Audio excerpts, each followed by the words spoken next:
소망의 주 다 찬양하여라. 휘장을 벗고 보좌 오르사 우리 위해 중보되신 주님 날마다 은혜 부어주신다. 거룩한 주 다 경배하여라. 선하신 주께 다 찬양하라. 천사들도 다 경배하여라. 구세주 예수 영원하도다. 아멘.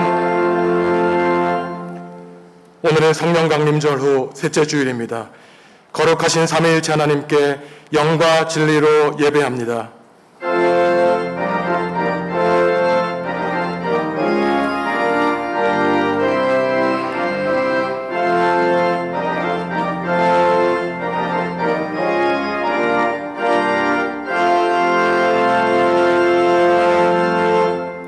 하나님, 지난 한 주간도 변함없는 사랑으로 우리를 돌봐주시고 주님께 나와 예배하게 하시니 감사합니다.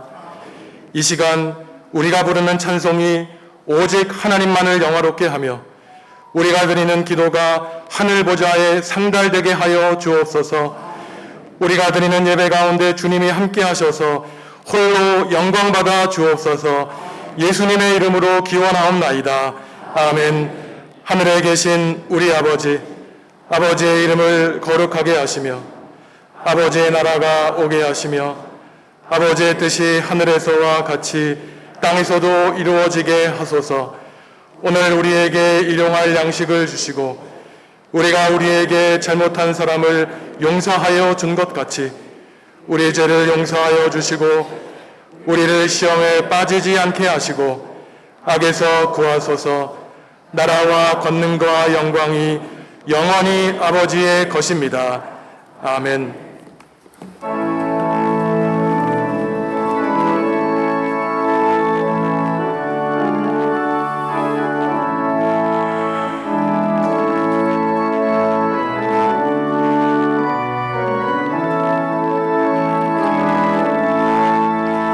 주가 세상을 다스리니 그 위엄이 넘쳐나고 그의 나라와 주의 영광 온 하늘에 가득하다.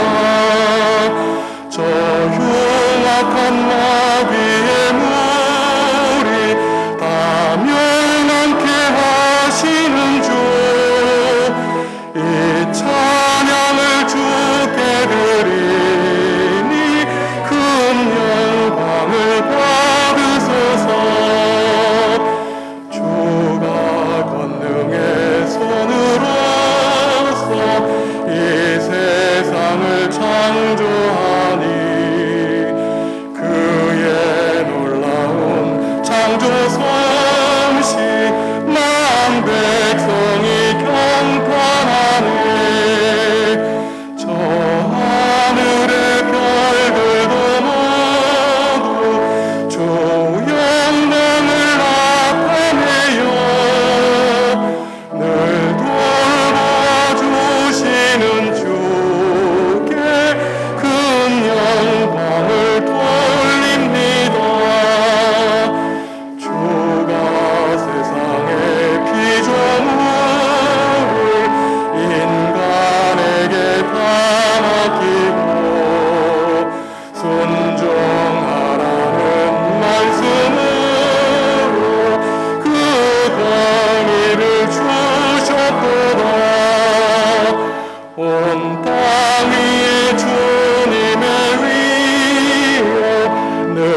지난 한 주간의 삶을 돌아보시며 하나님과 이웃과 피조세계 지은 죄를 고백하겠습니다.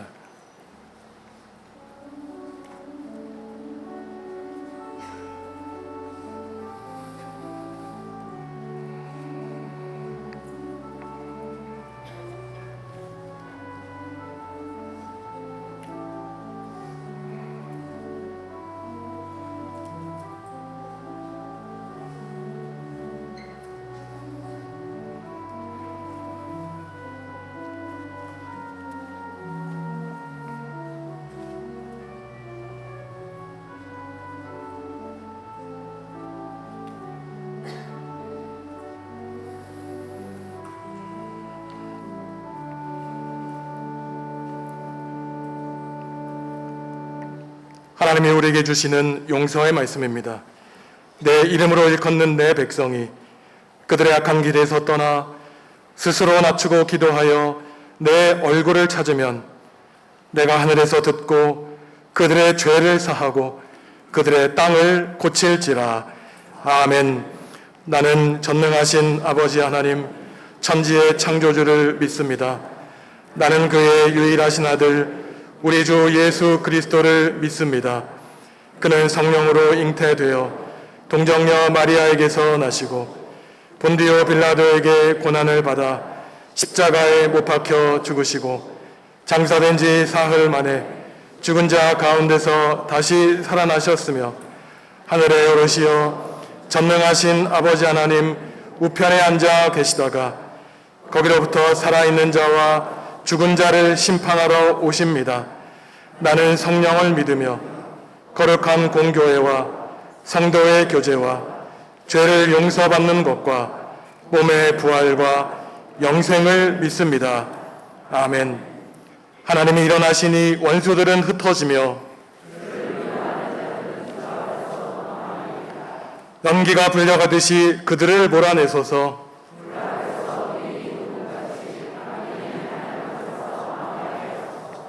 의인은 기뻐하여 하나님 앞에서 뛰놀며 기뻐하고 즐거워할지어다. 하늘을 타고 광야에서 행하시던 일을 위하여 대로를 수축하라. 그의 거룩한 처소에 계신 하나님은 고아의 아버지시며 과부의 재판장이시라. 갇힌 자들은 이끌어내사 형통하게 하시느니라.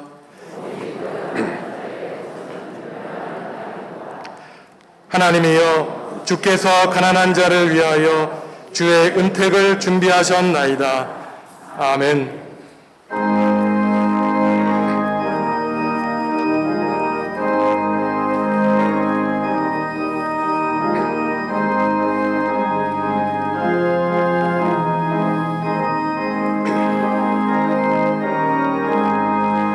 주의 친절한 발에 안기세 우리 마음이 평안하리니 항상 기쁘고 복이 되겠네.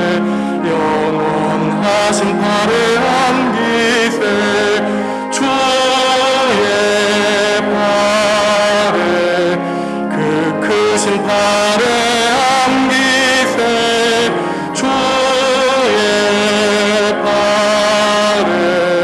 영원하신 발에 안기세 날이 갈수록 주의 사랑이 두루 강력하게 비치고 천성 가는 길 편히 가리니 영원하신 발에 안기세 주의 발에 그 크신 발에 안기세 주의 발에 영원하신 발에 안기세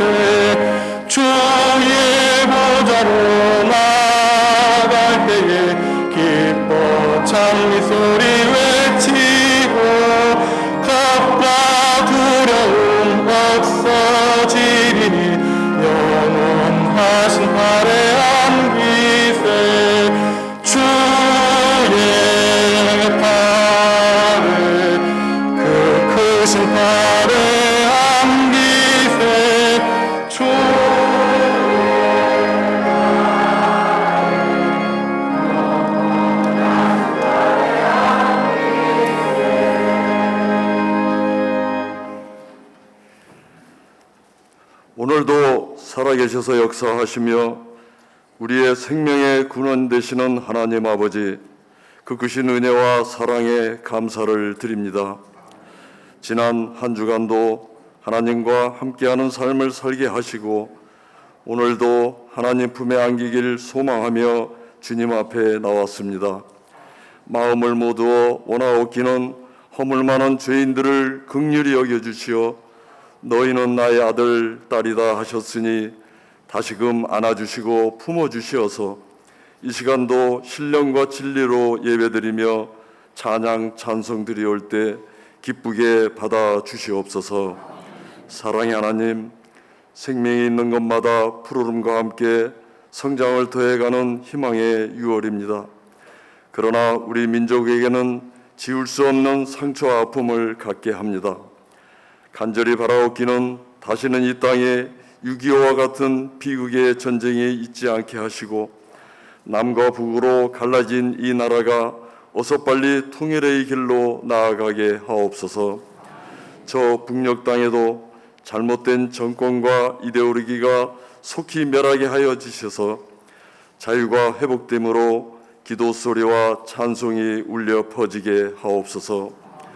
우리 모두도 이 민족이 하나됨을 위하여 마음을 모으게 하시고 죽음을 무릅쓰고 예배하며 찬양드리는 저 북녘 동포를 위하여 한 마음으로 기도하게 하옵소서. 사랑의 하나님, 어느덧 6월의 마지막 주일입니다. 새해를 맞으며 새롭게 약속하며 신앙의 길을 가고자 약속한 것이 엊그제였는데 잎만 무성한 무화과나무처럼 열매 없이 나태한 믿음으로 살아오지 않았나 반성하고 회개합니다. 바라옵기는 죄인들의 게으름을 용서하옵시고 오직 하나님만을 바라보고 더욱 겸손히 헌신과 충성을 다하며 묵묵히 주님에게 가기를 다짐하는 주의 종들이 다 되게 하옵소서. 이제 7월에는 각 기관과 교육부서의 여름 수련회와 성경학교가 개최됩니다.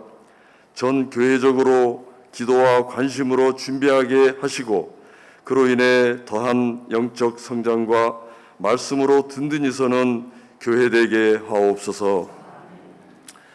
몸된 교회를 사랑하시는 하나님 아버지, 오늘은 특별히 목원대학교 총장님이신 이희학 목사님 단위에 세워주심을 감사드립니다.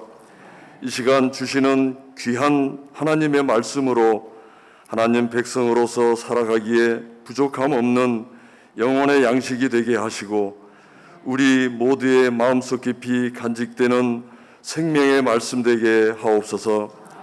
목사님께서 재직하시는 선지동산 위에도 하나님의 크신 축복이 임하게 하여 주시옵소서. 우리의 세미한 음성에도 귀 기울이시는 하나님 아버지, 이 시간도 육의 질병으로 마음의 고통, 고난, 시련 등으로 오직 하나님의 선한 도우심만을 간구하는 주의 백성들이 있습니다. 간절히 기도하옵기는 우리의 모든 것을 아시고 외면치 않으시는 하나님께서 치료하여 주시고 치유와 회복의 은총을 허락하옵소서. 이 시간 온 마음 정성 다하여 찬양으로 기도하며 하나님께 영광 드리는 호산나 찬양대의 찬양도 기뻐 받으시길 바라오며 우리의 영원한 생명 되시는 예수님의 이름으로 기도드립니다.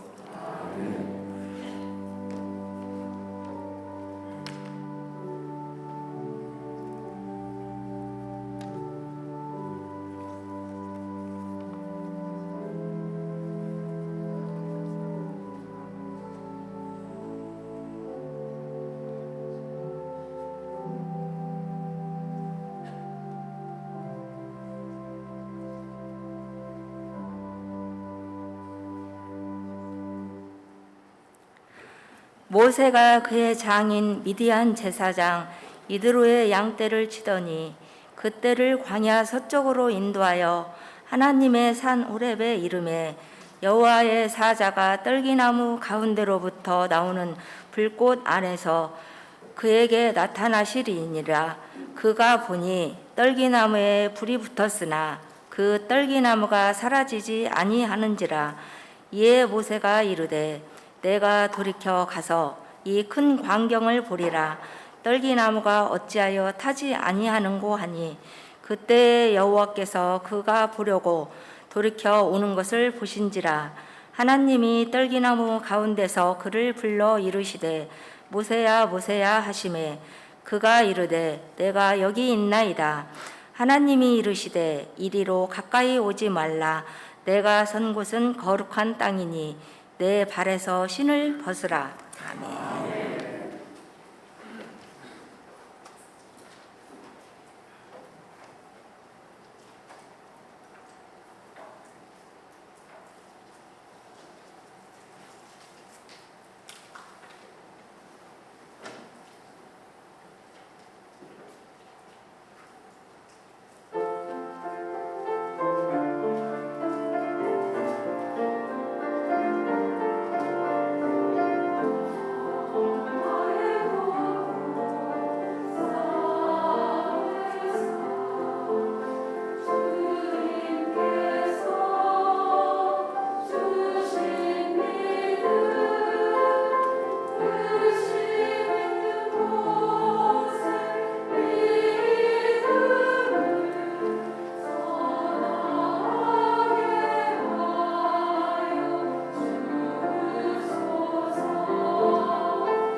아멘.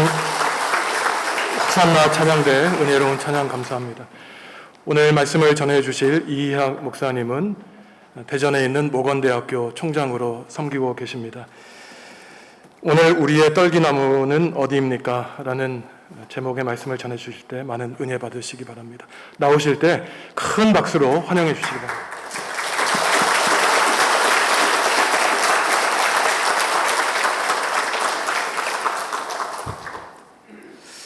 감사합니다. 오늘 이렇게 정읍중앙교회 와서 우리 김선종 목사님 또 우리 장로님들, 우리 성도님들 뵐 수 있게 된 것 하나님께 감사하고요. 모든 성도님들에게 주님의 귀한 은혜가 충만히 임하는 시간 되기를 간절히 축원합니다. 우리 김선종 목사님은 제가 한국구약학회라는 그 모임에서 만나게 됐습니다.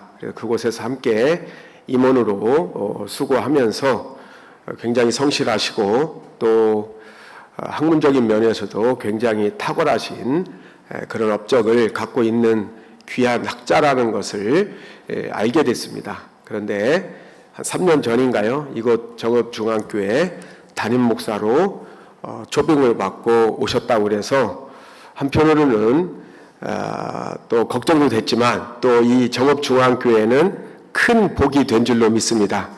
함께 협력하며 사랑하며 존경하면서 빛된 교회 만들어 가시기를 간절히 바랍니다. 오늘 출애굽기 3장 1절에서부터 5절의 말씀을 가지고 오늘 우리의 떨기나무는 어디입니까? 라는 제목으로 같이 말씀을 묵상해 보도록 하겠습니다. 코로나가 우리를 괴롭힌 지가 2년 6개월 정도 지나고 있는 것 같습니다.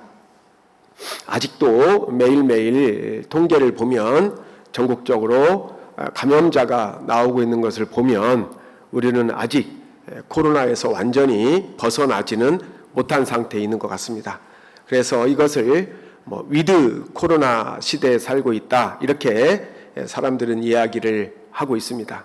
근데 이제 얼마 있으면 위드 코로나도 끝나고 이제 포스트 코로나 이후의 시대를 우리가 맞이하며 살아가야 될 때가 곧 오리라고 생각을 합니다. 이 코로나가 우리의 삶과 또 우리의 신앙에는 굉장히 많은 변화를 가져온 것을 아마 우리 모든 성도님들이 잘 알고 계시리라 생각합니다. 옛날에는 시대를 구분할 때 BC와 AD로 구분하지 않았었습니까? 예수님 탄생 이전에 Before Christ, AD는 Anno Domini 해가지고 이제 예수님 탄생 이후의 시대로 구분했었던 것 같습니다. 그래도 이제 컴퓨터가 우리의 삶을 지배하기 시작한 다음부터는 시대 구분을 BC와 AC로 구분하기 시작했습니다. Before 컴퓨터 세대와 After 컴퓨터 시대로 구분을 하기 시작했습니다. 여기 있는 젊은이들은 이제 AC, After 컴퓨터 시대라고 볼 수 있지만 저와 또 비슷한 연배에 계신 분들은 Before 컴퓨터 세대에 태어나서 컴퓨터 교육을 제대로 받지 못하고 성장을 했습니다. 직장 생활 들어가서 이제 우리의 업무를 보면서부터 어려움이 시작된 거죠. 컴퓨터를 배워본 적도 없는데 컴퓨터로 모든 업무를 이제 담당을 해야 하다 보니까 참 어려움이 많습니다. 저도 컴퓨터를 정식으로 배워본 적이 없는데 학교에 들어가서 모든 성적 처리와 모든 학생들과의 상담 카드를 다 이 컴퓨터로 이제 작성을 해야 되고 모든 공문이 다 컴퓨터로 오고 가고 인터넷으로 오고 가다 보니까 종종 실수할 때도 있는 그런 경험을 갖고 있습니다. 네, 이제 코로나가 우리의 삶을 지배하면서 AC의 의미와 BC의 의미가 바뀌어졌습니다. AC는 이제 애프터 코로나, BC는 비포 코로나 이후의 시대와 코로나 이전의 시대가 이제 구분되고 있는 것을 볼 수가 있습니다. 그러면서 우리의 삶의 패턴이 이제 많이 달라지기 시작한 거죠. 코로나 때문에 사람들을 만나는 것도 두려워하기 시작했고, 악수하는 것도 상당히 이제 불편해지는 이제 그런 상황이 됐고요. 어떤 모임도 잘 참석하지 않으려는 마음이 우리들에게 생기기 시작했습니다. 그리고 타인의 삶에 대해서도 별로 이제 관심을 갖기가 어려운 혼자만의 삶을 살고 이렇게 개체가 이렇게 분리되어서 살아갈 수밖에 없는 그러한 시대를 우리는 이제 언택트의 시대다 이렇게 얘기합니다. 잘 접촉을 안 한다는 이야기죠.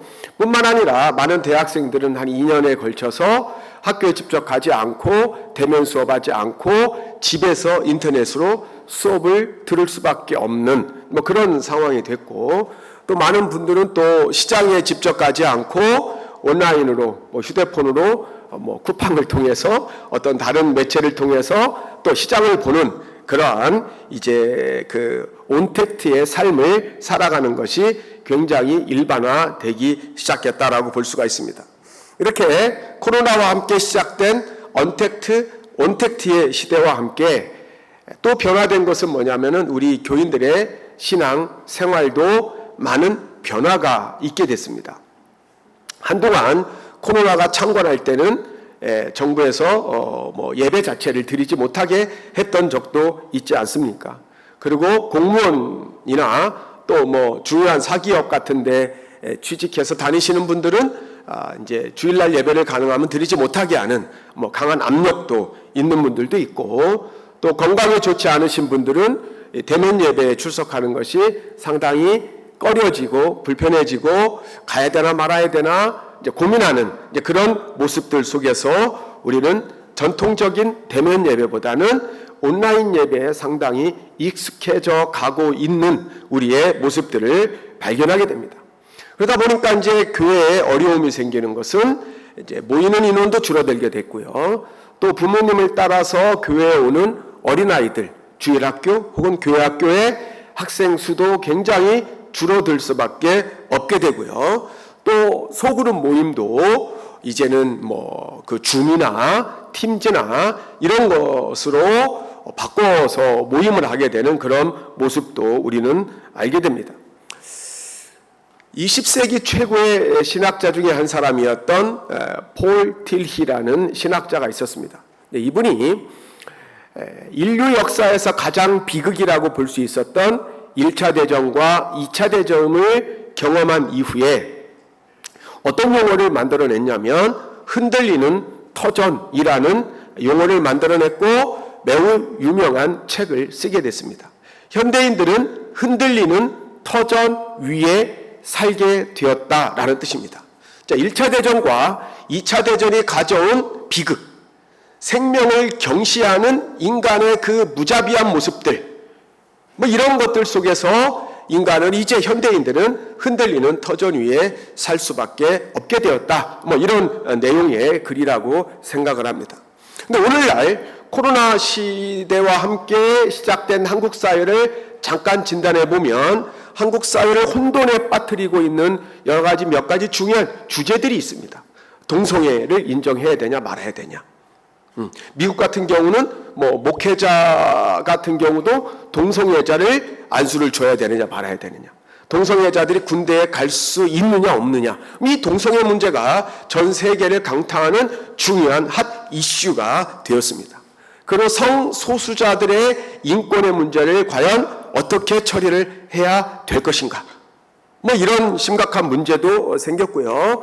그 다음에 이제 차별 금지법이 생기면서 특정 종교에 대해서 이렇게 비판을 하거나 언급하는 것이 법적으로 이제는 불가능한 그런 사회 구조가 되기 시작했습니다. 저희 학교도 기독교 대학입니다. 1954년에 세워진 대학입니다. 여기 정읍중앙교회와 보니까 같은 연대에 이제 시작이 됐는데요. 미국의 선교사가 우리 학교를 시작했습니다.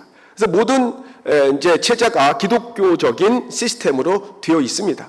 그런데 교직원을 뽑을 때도 그전에는 세례교인이라는 것이 증명이 돼야 됐습니다. 근데 지금은 인권위원회에서 하지 말라는 겁니다. 교수를 뽑을 때도 종교적인 차별을 하지 말라라고 이야기하기 시작합니다. 채플도 상당히 자유롭게 드렸던 채플도 이제는 학생들의 뭐 반발과 또 인권위원회의 권고 이런 것 때문에 굉장히 어려워지는 그런 시대에 살고 있습니다. 이런 여러 가지 모습들이 우리는 볼틸리히의 용어를 빌리자면 굉장히 흔들리는 터전, 어떻게 보면 1차 대전, 2차 대전보다 그 이후보다 더 심각하게 축이 흔들리는 것과 같은 심각한 혼란 속에서 우리는 살아가고 있다라고 생각할 수 있습니다.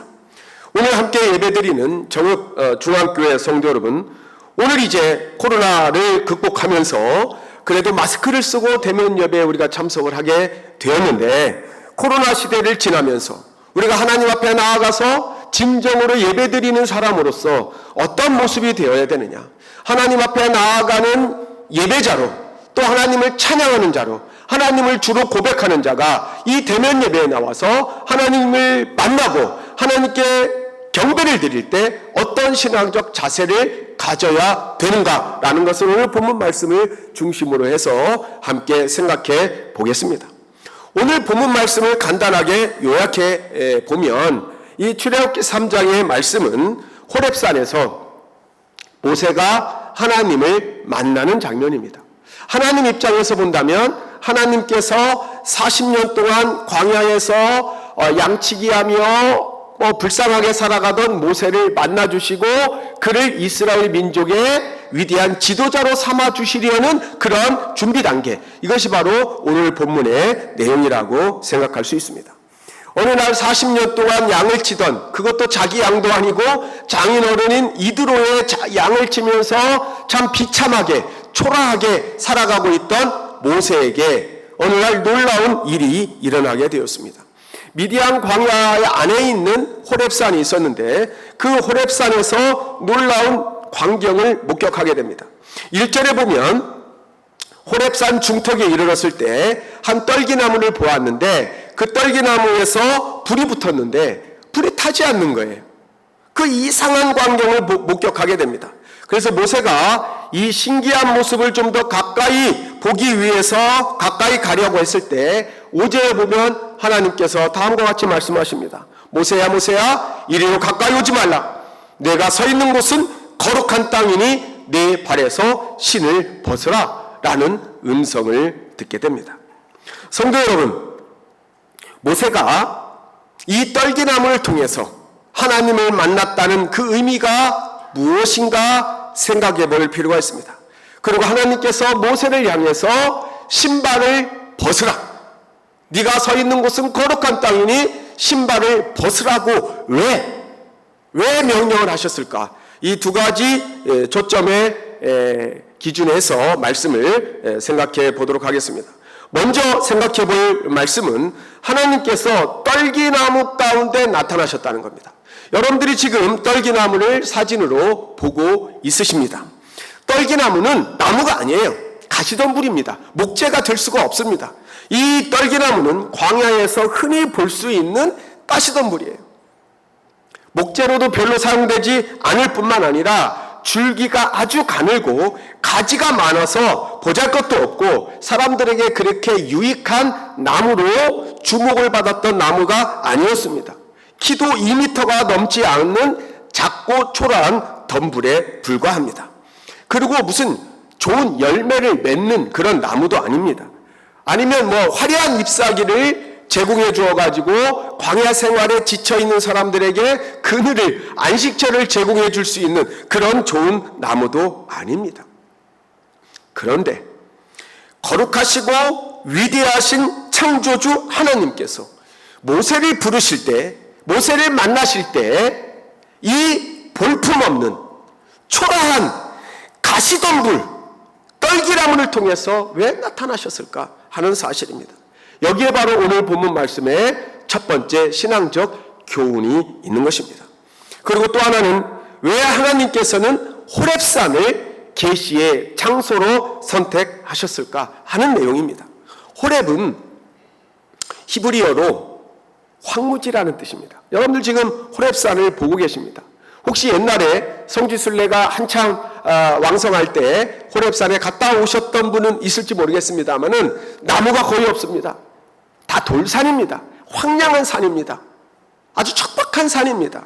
그런데 하나님께서는 자신을 계시하실 때 산세가 좋고 아름다운 풍경을 지닌 멋진 산에 나타난 것이 아니라 황무지처럼 거칠고 황량한 산에 임재하셨다는 것입니다.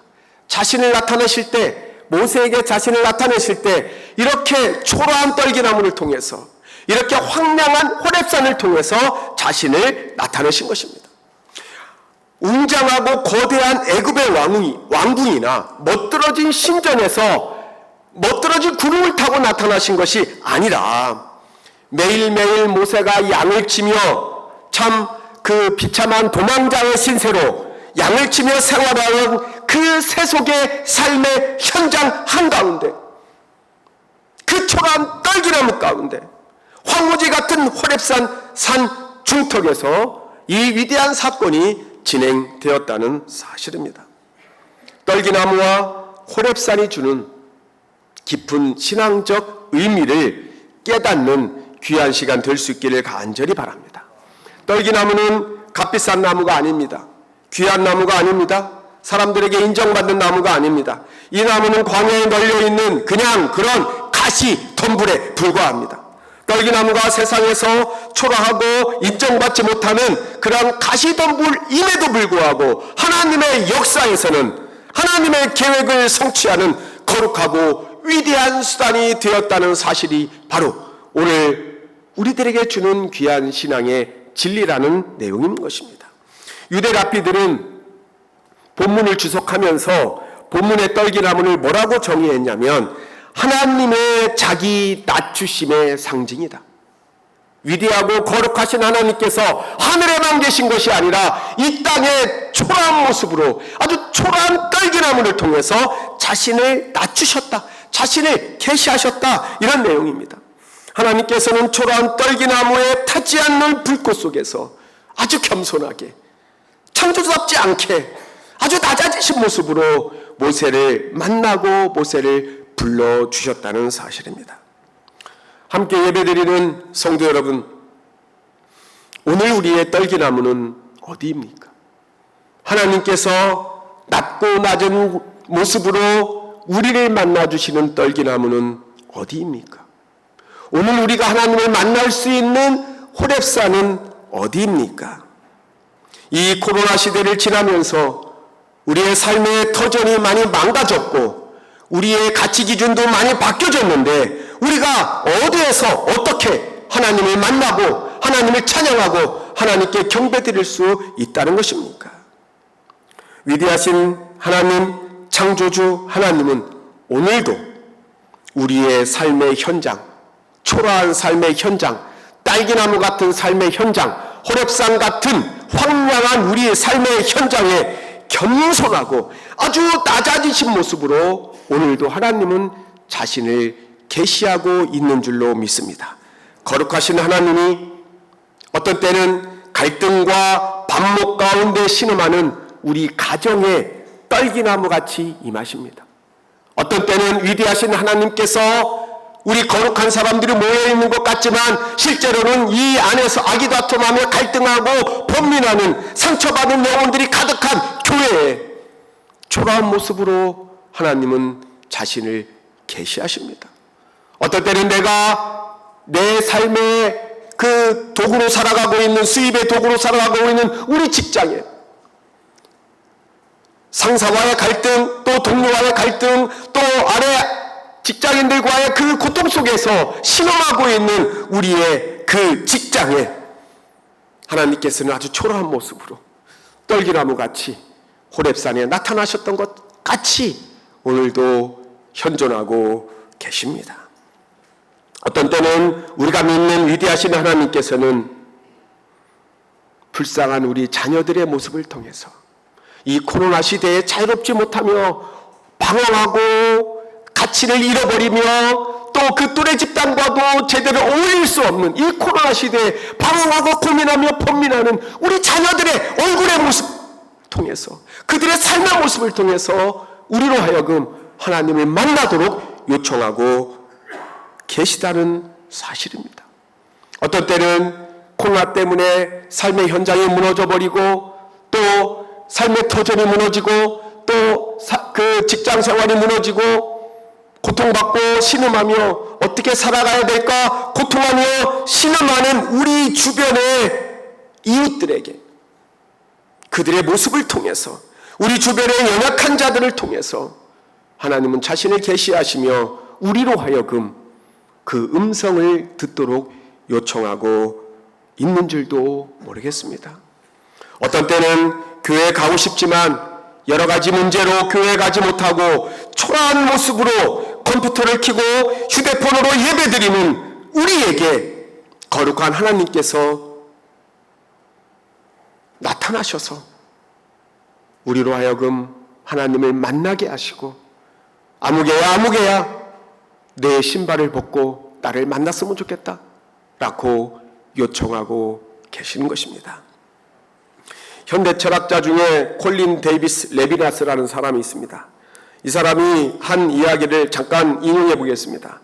하나님은 자신의 모습을 타자의 얼굴과 타자의 삶을 통해서 자신을 계시하신다. 하나님은 우리가 만나는 상대방의 얼굴을 통해서 자신을 계시하시므로 우리는 다만 그들을 통해서 하나님을 볼 수 있고 하나님을 만날 수 있다라는 글을 남겼습니다. 우리가 매일매일 삶의 현장에서 만나는 그 불쌍한 그 누구, 그분의 삶, 그분의 얼굴, 그분의 처지를 통해서 하나님은 우리에게 계시하고 있다는 뜻입니다. 어느 백만장자의 집에서 파티가 열렸습니다.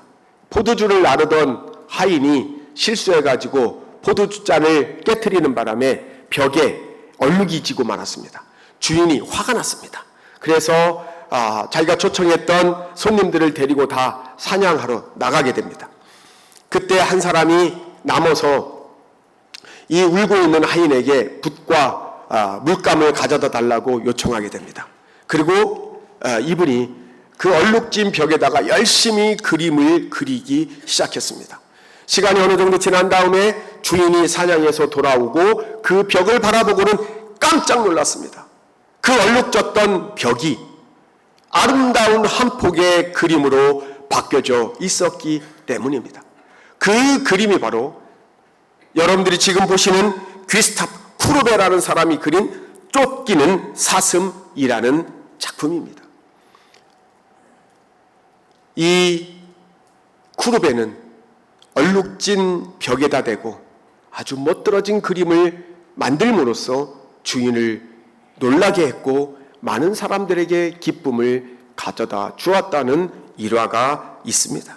성도 여러분, 우리 인생을 돌이켜보면 누구나 다 삶의 얼룩진 모습을 가지고 살아가고 있습니다. 살다 보면 내가 원했든 원하지 않았든 이리저리 찢겨진 아픈 상처를 다 가지고 있습니다. 그리고 허물이 없는 사람 아무도 없습니다.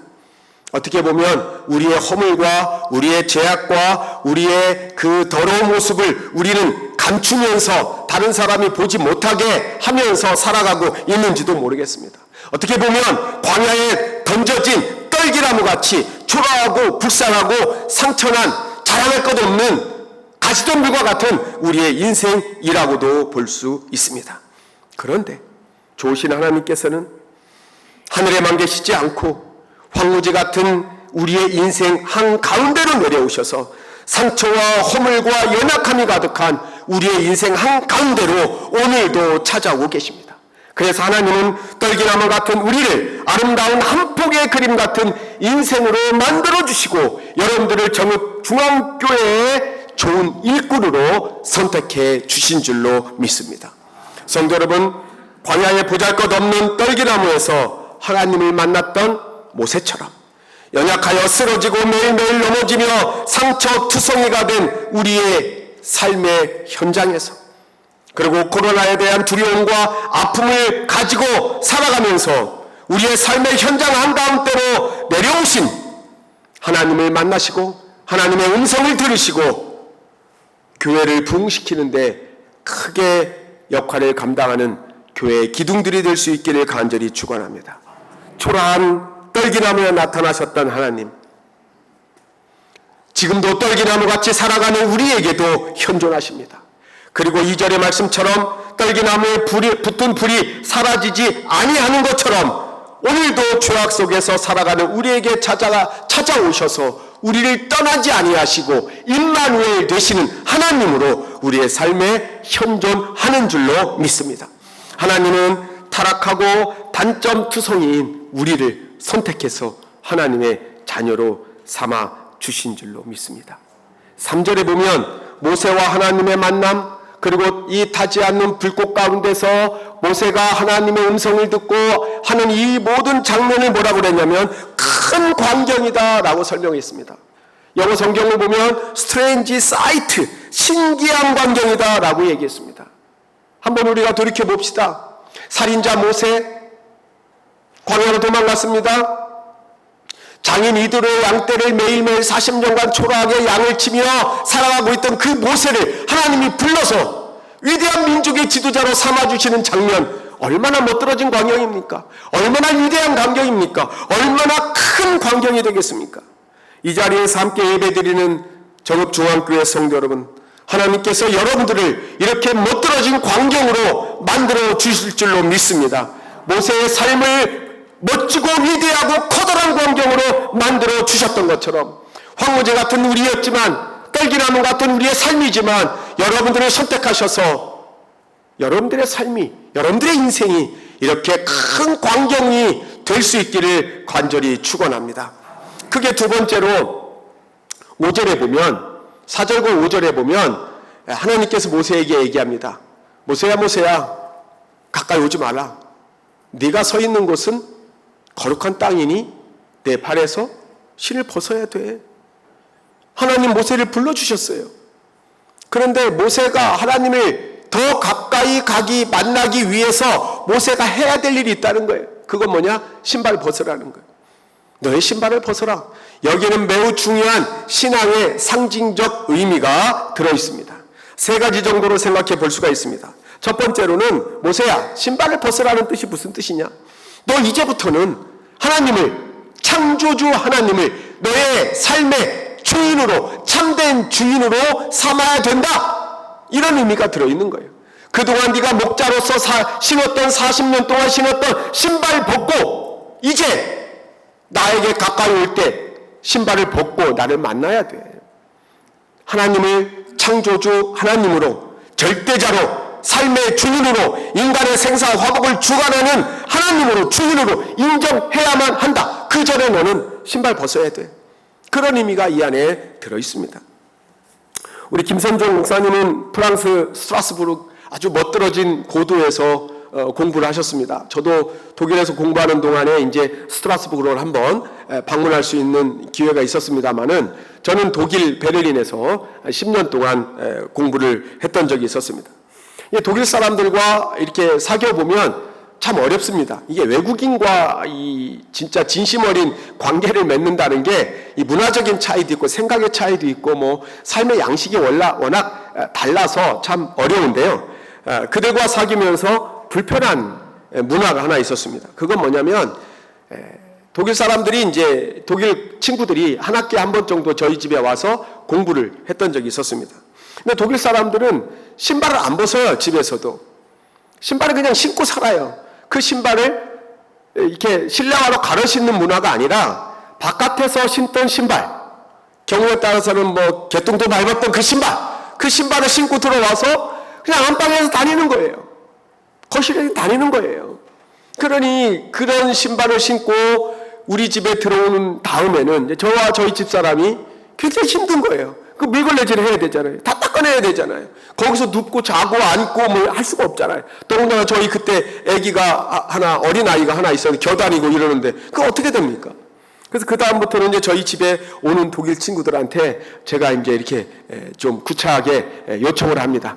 야, 있잖아. 너희들은 바깥에서 신는 신발을 뭐 이렇게 안방까지 다 신고 다니는 문화를 갖고 있지만 우리는 그렇지 않아. 우리는 다 신발을 벗고 사는 문화니까 우리 집에 들어오려면 미안한데 좀 신발을 좀 벗어줬으면 좋겠다. 이렇게 얘기합니다.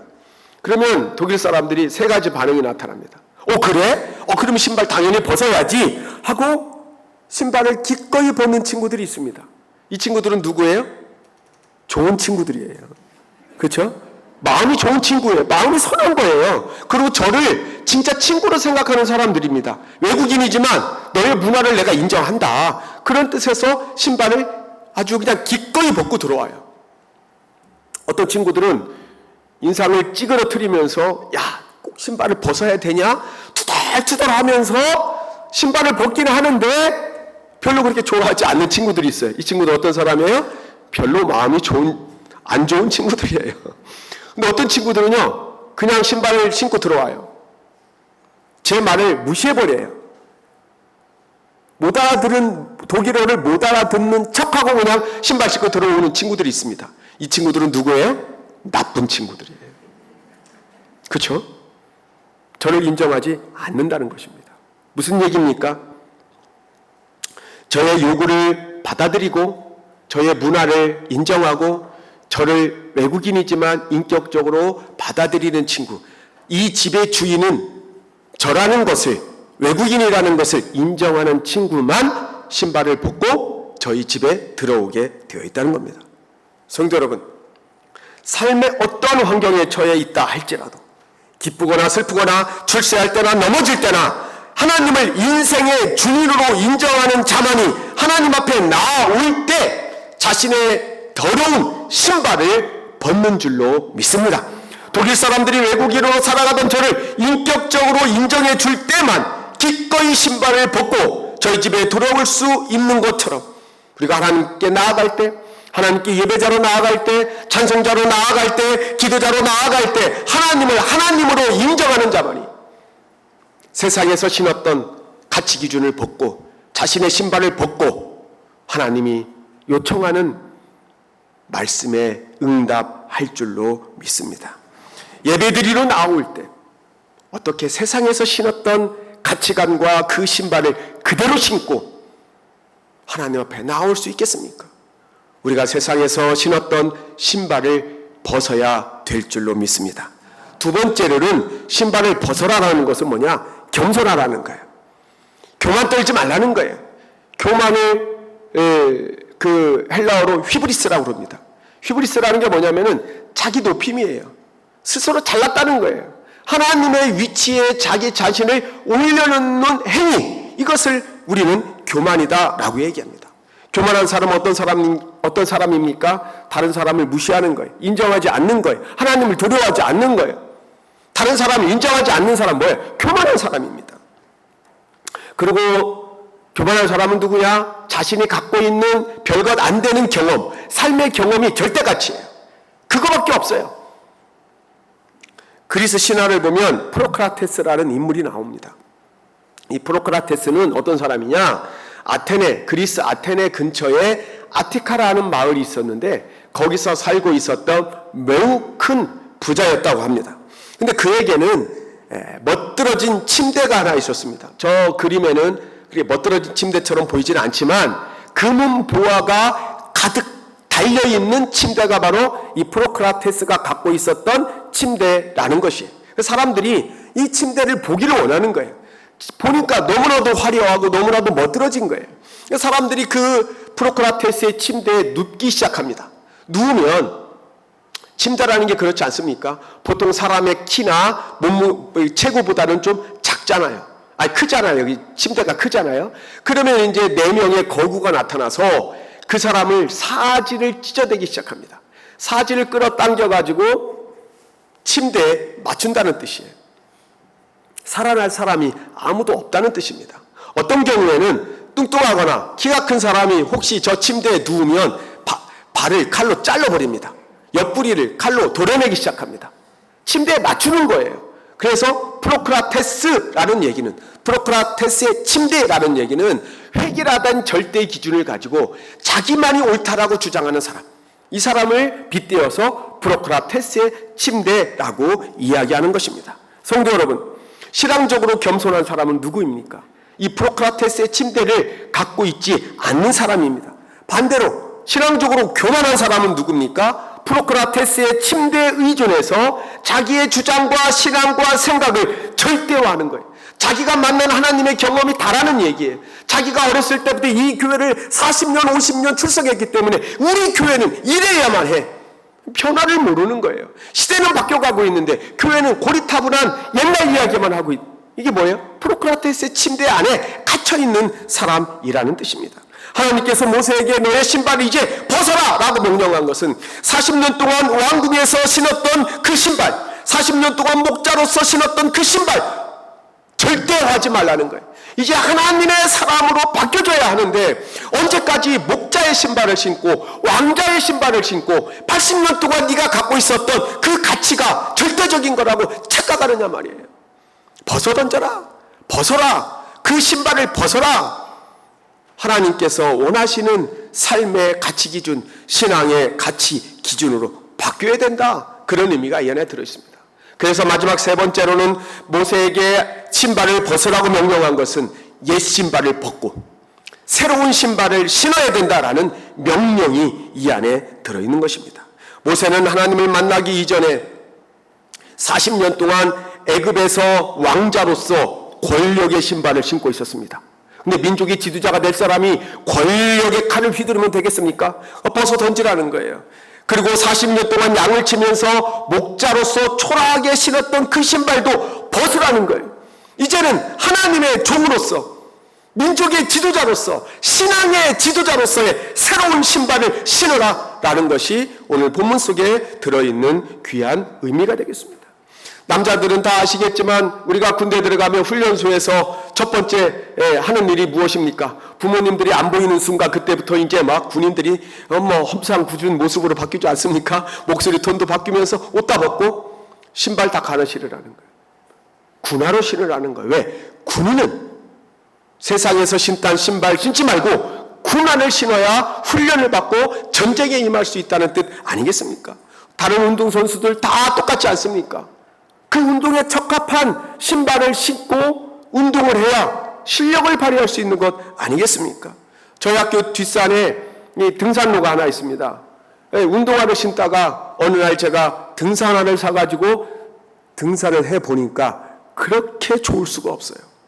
저희 집사람도 여기 있는데 저희 집사람한테 쿠사리 들어가면서 싫은 소리 들어가면서 비싼 이 등산화를 한번 사서 신어보니까 등산화를 신고 등산을 할 때 기분이 좋더라 이거예요.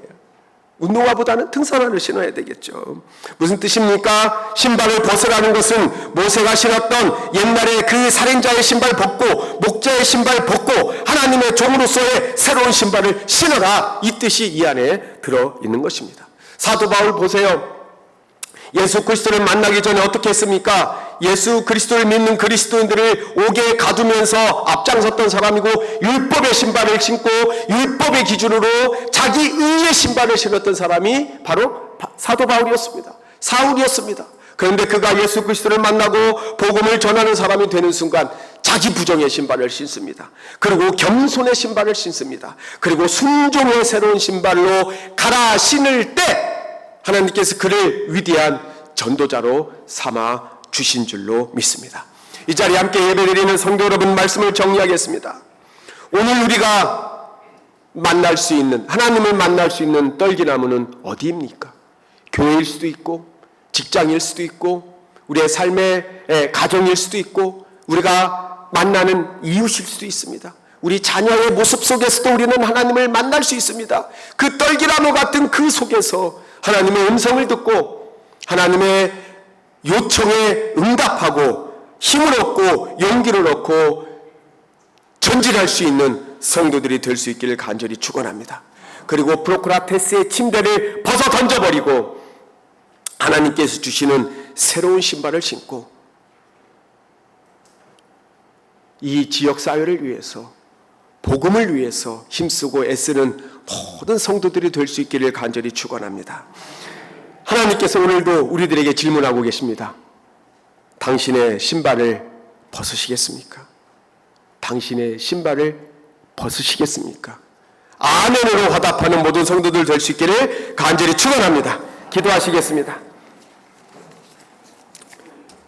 하나님 감사합니다. 코로나의 여러 가지 위기를 잘 극복하며 오늘에 이르렀습니다. 우리가 코로나 이후에 더욱 활기 있는 신앙생활 할 수 있도록 도와주시고 하나님을 잘 섬기는 자들이 될 수 있도록 도와주시기를 간절히 소원합니다.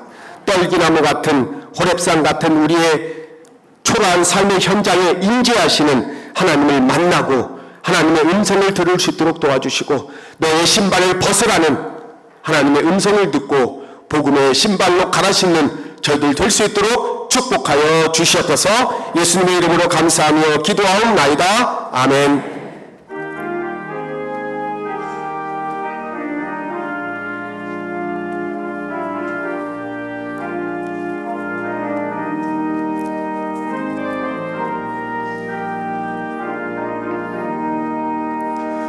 주님의 뜻을 이루소서. 고요한 중에 기다리니 진흙과 같은 나비 주사 주님의 형상 만드소서. 주님의 뜻을 이루소서. 주님 발 앞에 엎드리니 나의 만속을 살피시사 눈보다 위게 하옵소서. 주님의 뜻을 이루소서. 병들어 몸이 피곤할 때 권능의 손을 내게 떠서 강건케 하여 주옵소서. 주님의 뜻을 이루소서. 온전히 나를 주장하사 주님과 함께 동행함을 만민이 알게 하옵소서.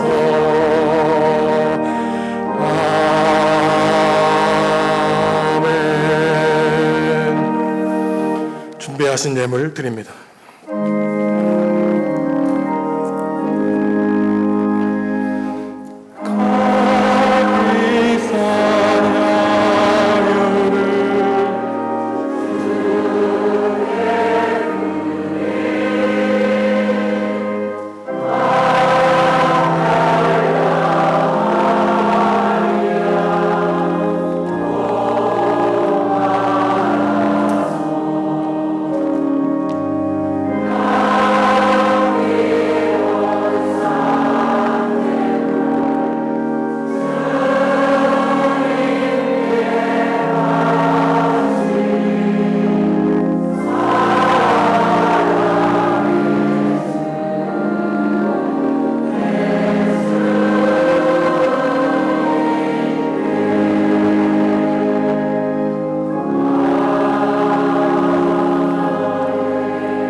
하나님, 2022년도 상반기의 마지막 주일을 주님 앞에 나와 예배하게 하시니 감사합니다. 가시떨기같이 보잘것없는 인생, 황무지같이 척박한 우리의 인생에 거룩하신 하나님이 찾아와 주시니 감사합니다. 세상에 찌들고 더러워진 신발을 벗고 하나님이 새롭게 신겨주시는 거룩한 신발을 신겨 주시옵소서. 주님과 동행하며 주님과 동거하게 하여 주시옵소서. 지나간 반년을 돌아볼 때 견디기 힘든 여러 힘든 일이 있었지만 지나온 발걸음마다 주님의 은총이 함께 하셨음에 감사합니다. 성도의 남은 생에도 오직 감사의 고백으로 넘쳐날 수 있도록 성령님 우리의 마음을 다스려 주시옵소서. 여러 이유와 목적으로 주님께 기도하고 간구하는 교우들이 있습니다. 앉고 일어서는 것, 생각하는 모든 것을 아시는 주님, 성도들의 기도와 간구를 들어 응답하여 주옵소서.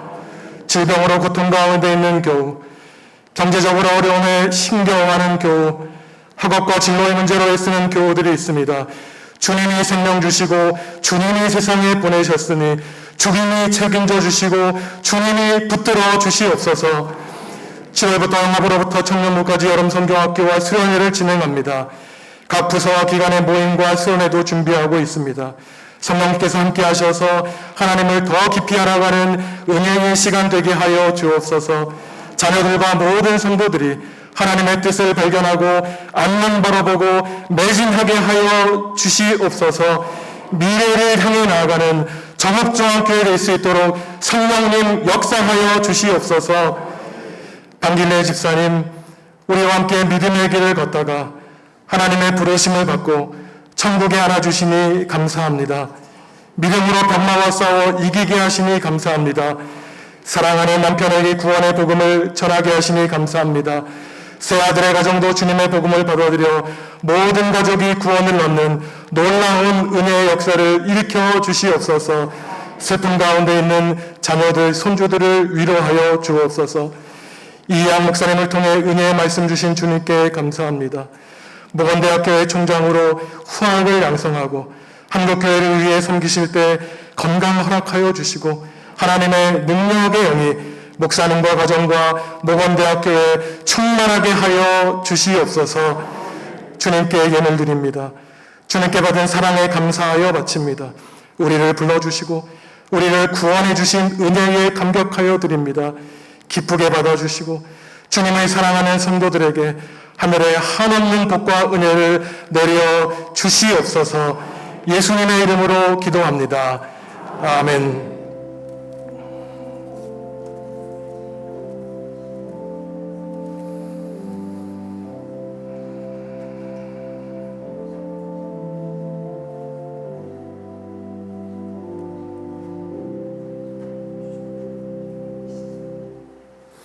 함께 평화의 살 나누시겠습니다. 주님의 평화가 성도 여러분과 함께 하시기를 바랍니다.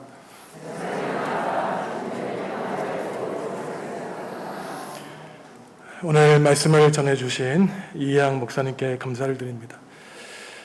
우리 목사님과 대화를 해보니까 총장이라는 일을 하시는 게 그리 좋아 보이진 않더라고요. 교수들만 300명, 400명 되는데 제가 경험해보니까 교수들이 그렇게 상대하기가 쉬운 사람들이 아닙니다.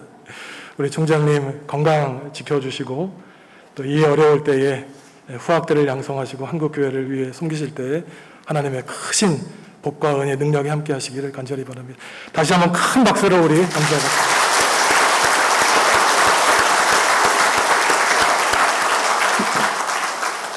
다음 주일은 맥주 감사 주일입니다. 제가 감사하지 않은 숙제를 내드릴 텐데 이번 주 중에 그동안 상반기 동안 받았던 하나님의 은혜를 10가지만 생각해 보십시오. 감사가 자연적으로 나오지 않으면 억지로 하는 것입니다. 감사하는 삶에 감사가 더욱 넘치게 될 것입니다. 삼복의 성경 읽기 표를 나누어 드렸으니 말씀으로 삶을 새롭게 하시는 성도 여러분들 되시기 바랍니다. 영화부 다음 주 성경학교를 시작으로 7월 동안에 청년부까지 수련회를 진행하게 됩니다. 우리 자녀들이 하나님을 만나 하나님 나라의 비전을 발견할 수 있도록 믿음 가운데 든든히 서갈 수 있도록 기도해 주시기 바랍니다. 방길래 집사님 하나님의 부르심을 받으셨습니다. 위로해 주시고 온 가족이 복음으로 승리할 수 있도록 기도해 주시기 바랍니다. 자리에서 일어나서 주님께 찬양하겠습니다.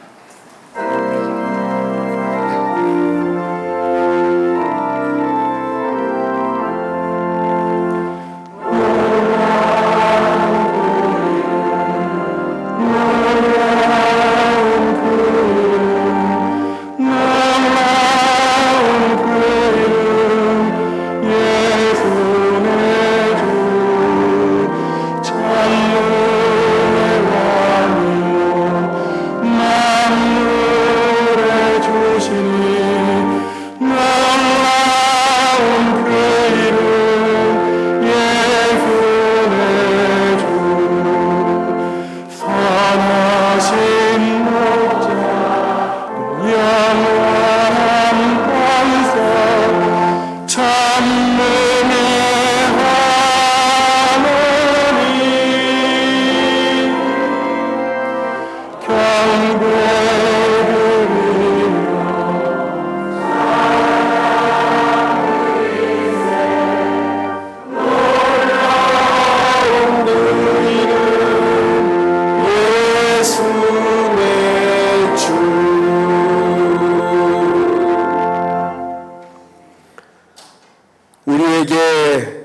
진짜로 무서운 질병은 코로나가 아니고 신앙의 나태함과 신앙의 게으름임을 깨닫게 하여 주시옵소서.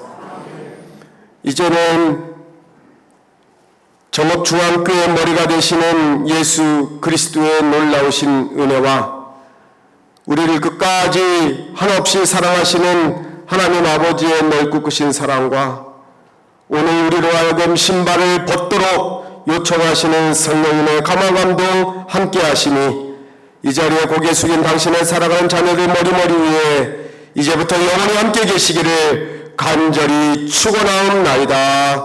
아멘.